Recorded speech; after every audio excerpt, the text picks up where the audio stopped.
मंत्रालयात जय महाराष्ट्र संघटनेच्या मागण्यांवर बैठक. जलसंपदा व ग्रामविकास विभागातील पदनाम व वेतन त्रुटी संदर्भात मंत्री स्तरावर चर्चा.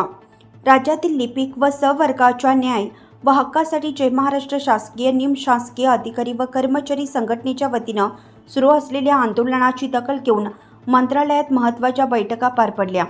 दिनांक 5 मार्च 2026 रोजी जलसंपदा मंत्री गिरीश महाजन यांच्या अध्यक्षतेखाली बैठक झाली. या बैठकीत कनिष्ठ सहाय्यक व वरिष्ठ सहाय्यक पद एकत्र करून पदनाम सिंचन सहाय्यक करण्यासह वेतन त्रुटी दूर करण्याची मागणी करण्यात आली. तसेच गोदावरी मराठवाडा विकास मंडळ मधील अधिकारी व कर्मचारी शासनाकडे कायम ठेवून स्वायत्त धोरण रद्द करण्याबाबत संघटनेने सविस्तर भूमिका मांडली.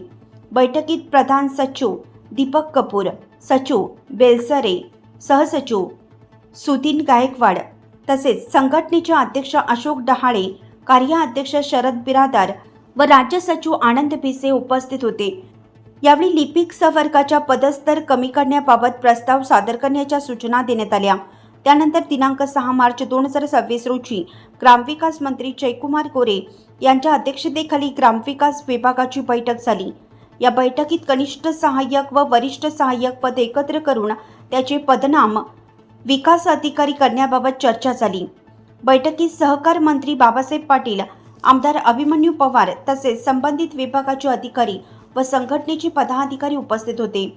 प्रलंबित प्रश्नांवर सकारात्मक चर्चा झाली असून लवकरच निर्णय होईल असे मंत्री महोदयांनी आश्वासन दिलं. विस्तार न्यूज महाराष्ट्रासाठी संपादक अजित सौदागर. चालू घडामोडी पाहण्यासाठी विस्तार न्यूज पाहत राहा. सबस्क्राईब करा. धन्यवाद.